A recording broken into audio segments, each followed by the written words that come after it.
మరి ఈ నూతన సంవత్సరమున మొదటి శుక్రవారమున మనమంతా కూడా దేవుని యొక్క పరిశుద్ధ మందిరములో కూడి ఉన్నాము. మరి ఈ దినమున మనం ఒక చిన్న విషయాన్ని గమనిద్దాం. శుక్రవారం రోజున యేసు ప్రభు వారు సిలువ వేయబడ్డారు కదా.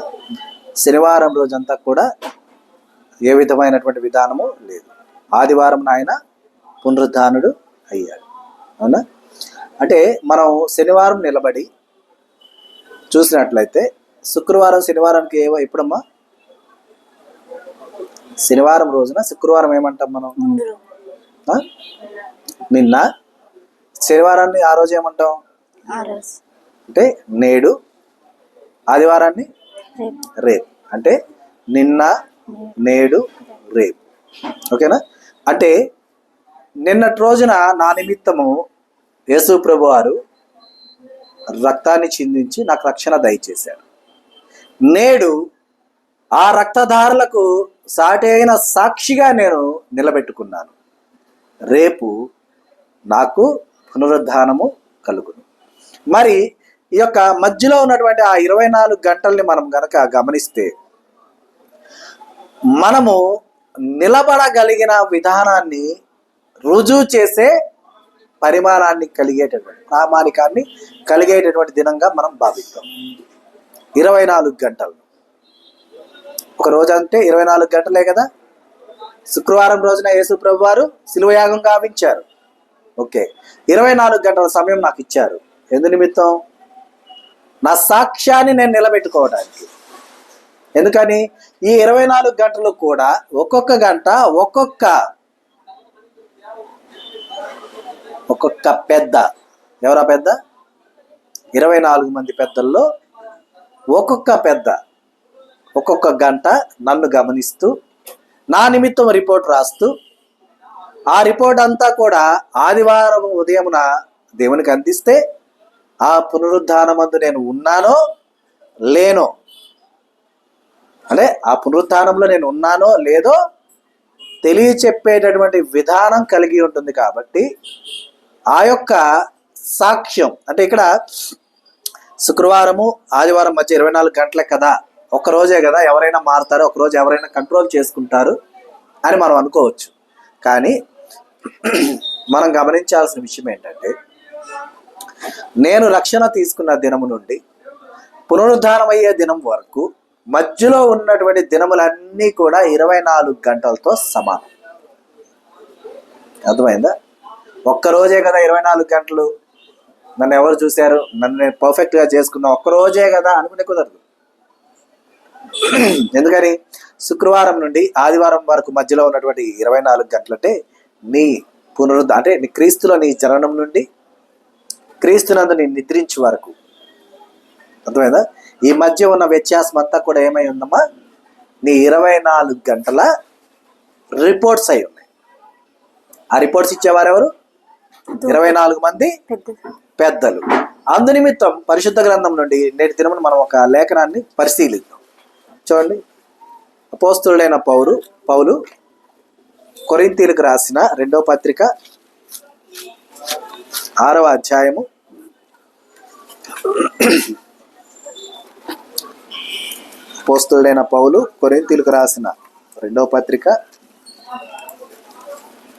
6వ అధ్యాయము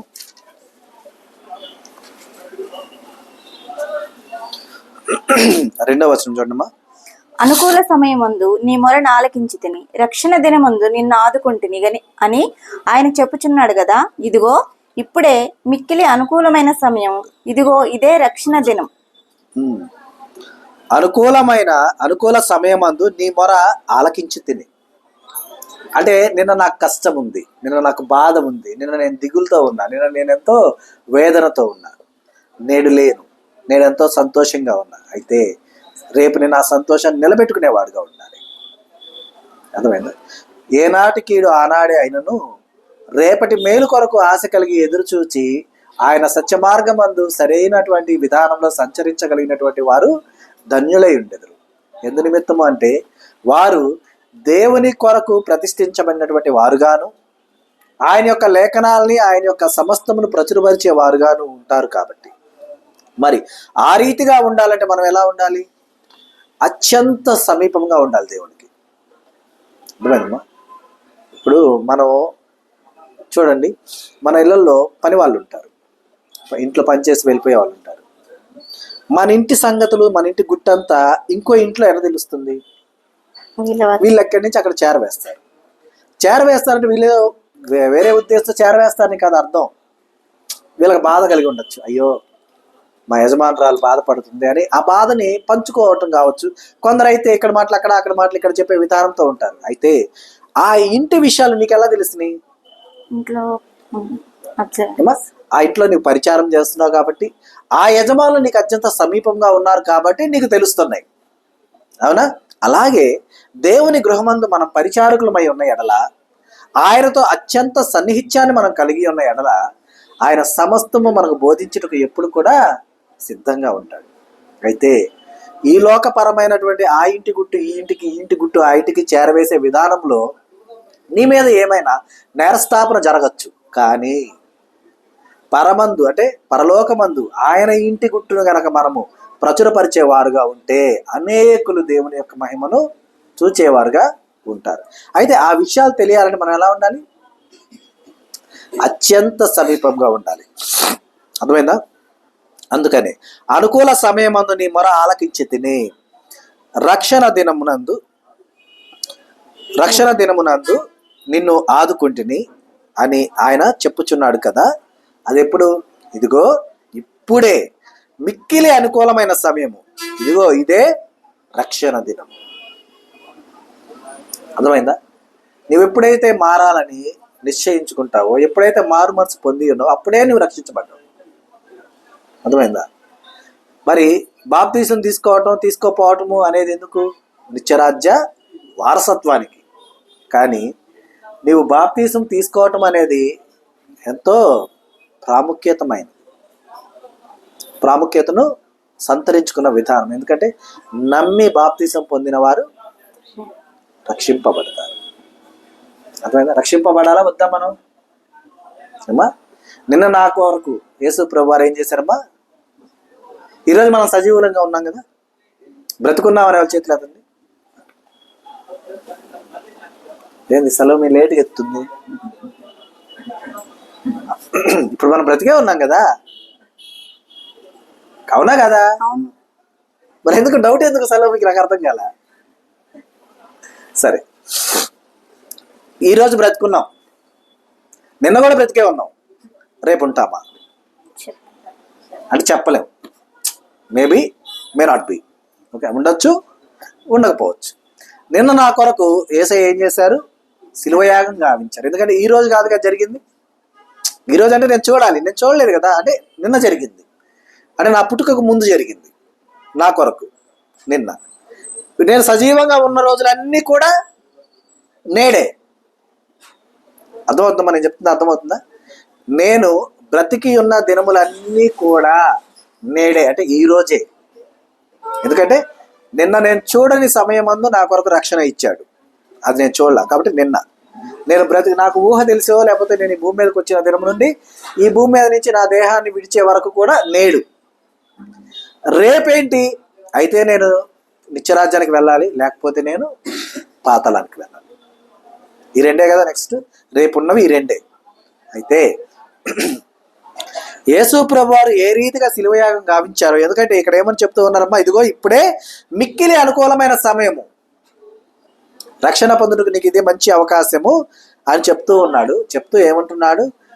ఆ రక్షణ పొందినటువంటి వారు ఎవరైతే ఉన్నారో వారికి నిత్యరాజ్యమునకు వెళ్ళే వరకు ఈ యొక్క లోకములో జీవించిన దినములన్నీ కూడా 24 గంటలతో సమానం. ఇందాక నేను చెప్పింది వేరే.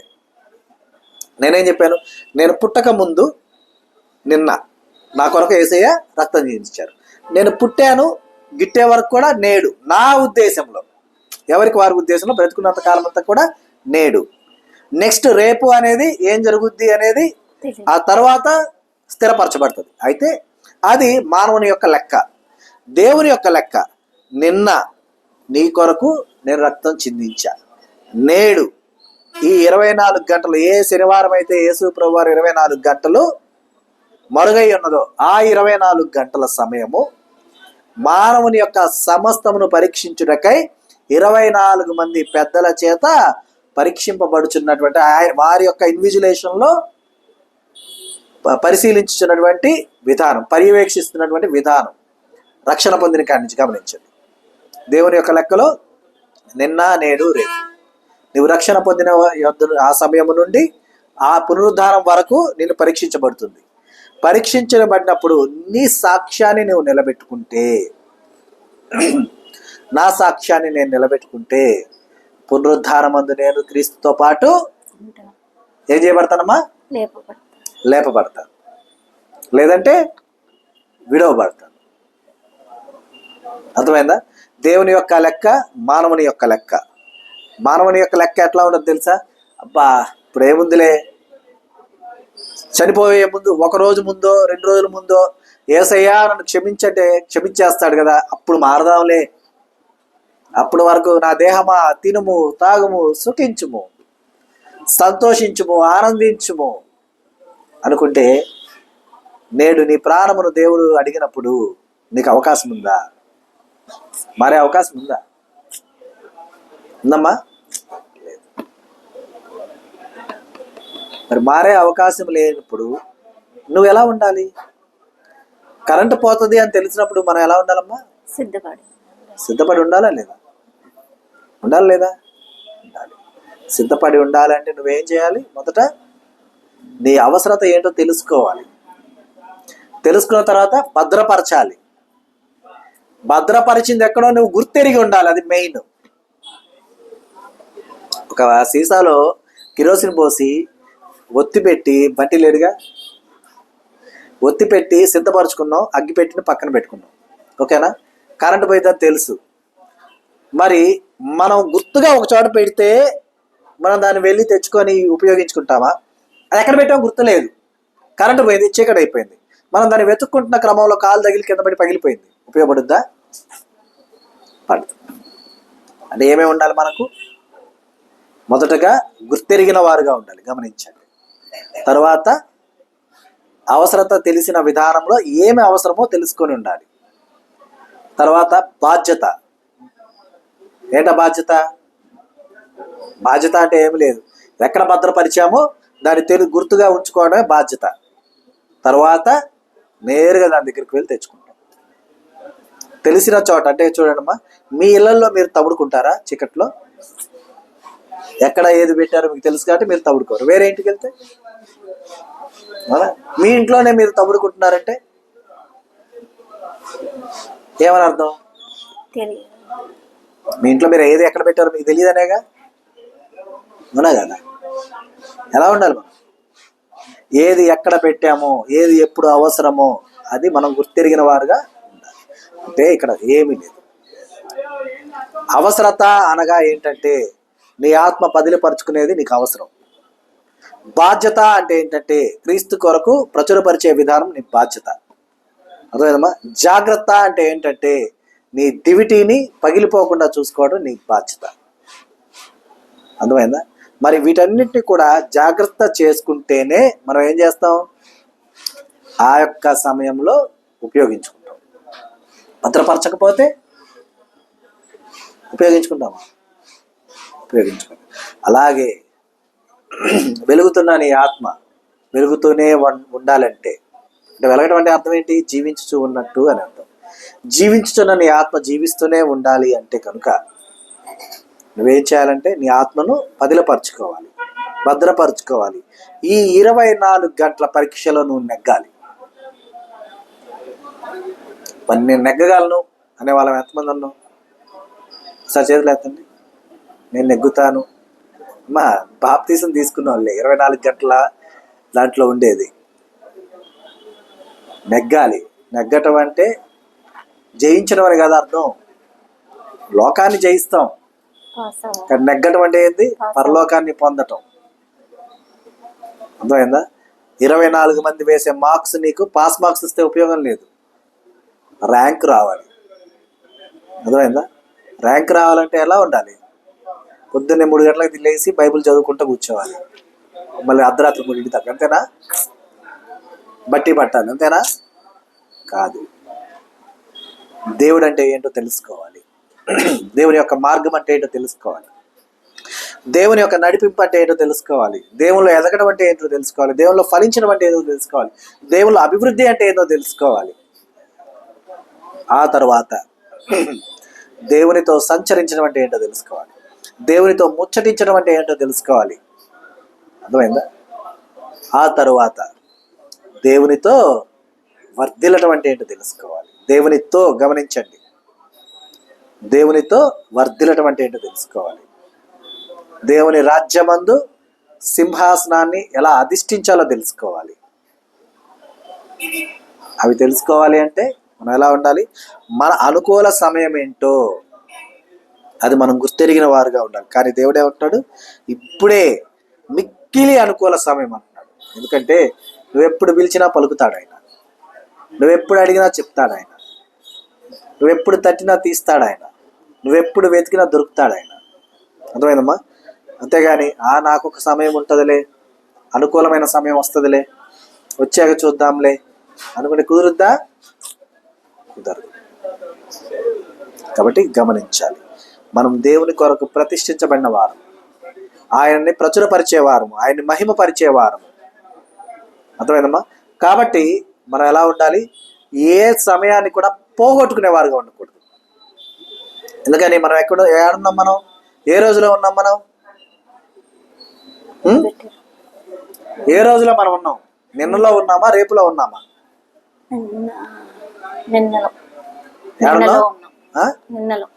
నిన్నలో ఉన్నావా, రేపులో ఉన్నావా? నిన్నటి రోజున, శనివారం అనుకుంటే నిన్నటి రోజు. ఏడున్నావు? నేడులో ఉన్నాం. నిన్న కాదు, రేపు కాదు, నేడులో ఉన్నాం. నేడు అంటే పరీక్షించబడుతున్నాం, నేడు అంటే పరిశోధించబడుతున్నాం. అర్థమైందా?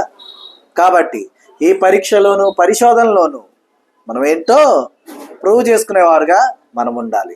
అది ఇదే అనుకూలమైన సమయం. అది అర్థమైందా? ఎప్పుడో వచ్చుద్ది అనుకొని వెయిట్ చేయడం కాదు. రైట్ నౌ, ఇప్పుడే, ఈ క్షణమే ఇది నా అనుకూలమైన సమయం. నేనంటే నా దేవునికి ఏంటో రుజువు చేసుకునే సమయం. ఆ 24 గంటల విధానంలో ఇది ఏ గంటో మరి తెలుసా? ఏ గంటో, ముందు గంటో, చివరి గంటో, మధ్యలో గంటో మనకేం తెలుసు? తెలుసా? ముందు గంట అంటే ఇంకా 23 గంటలు ఉన్నాయి, చివరి గంట అంటే ఇంకా లేదు, ఇక అయిపోతుంది. మరి ఏ గంటలో ఉన్నాం మనం? తెలియని గంటలో ఉన్నాం. కాబట్టి ఒకవేళ మనం చివరి గంటలో ఉంటే గడిచిపోయిన 24 గంటలు మనకు ఎలా ఉన్నాయో మనకు తెలియదు. అయితే ఈ ఒక్క గంటలో అయినా సరే మెప్పించి మంచి మార్కులు పొందుకొని మనము పోగొట్టుకున్న 23 గంటల మార్కులన్నీ 24 గంటలు పొందే విధంగా ఉండాలి. ఎందుకంటే మనం ఏ గంటలో ఉన్నాం మనకు తెలుసా? మన వాచ్ అంటే టైం చెప్పుద్ది 8 గంటలకు, 8 అయింది, పడుకోవడానికి ఇంకో 4 గంటల టైం ఉంది 12కి, తినడానికి ఇంకో 2 గంటల టైం ఉంది 10కి, అది చూసుకుంటాం. కానీ ఎప్పుడు మొదటి అంటే యొక్క నూతన సంవత్సరం మొదటి శుక్రవారం మనం వచ్చి ఉన్నాం. కాబట్టి మన రక్షణార్థమైన ఈ శుక్రవారం మనం అంతా కూడా తీర్మానించుకుందాం. అయ్యా, ఒకవేళ నేను కనుక చివరి గడియలో ఉంటే, చివరి గంటలో నేను ఉంటే, నన్ను నేను మార్చుకుని నీ బిడ్డగా, నీ సాక్షిగా 24 మంది పెద్దలు వేసే మార్కుల్లో నేను మంచి ఫలితాన్ని పొంది ఉత్తమమైన ఉత్తీర్ణతను పొందుకొని నీ బిడ్డగా నీ సింహాసనం మీద నేను కూర్చుండుటకై ఇదే నాకు అనుకూలమైన సమయం. కాబట్టి నేను మారటానికో, లేకపోతే నన్ను నేను పదిలిపరచుకోవడానికో, లేదంటే నిన్ను ప్రచురపరచడానికో చాలిన జ్ఞానముతో నన్ను నింపయ్యా అని చెప్పేసి మనం అంతా కూడా దేవుణ్ణి తీర్మానించుకుందాం. అలాగున ఈ నూతన సంవత్సరం అంతా కూడా మనము సంతోష గానాలతో దేవుల్లో వర్ధిల్లుతూ లోకములో లోకమాలిన్యం అంటని వారుగాను, లోకాన్ని గెలిచిన వారుగాను మనం అందరం ఉండుటకు దేవుడు తన యొక్క కృపతో, తన యొక్క జ్ఞానంతో మనల్ని నింపి నడిపించునుగాక. ఆమేన్. ఈ దినము దేవుడు మనకు అనుగ్రహించిన తన సత్యవాక్కును బట్టి దేవునికి కృతజ్ఞతాస్తుతులు చెల్లిస్తున్నాను. దేవుడు తన వాక్యమును దీవించును గాక. ఆమె అందరికీ వందనాలమ్మా.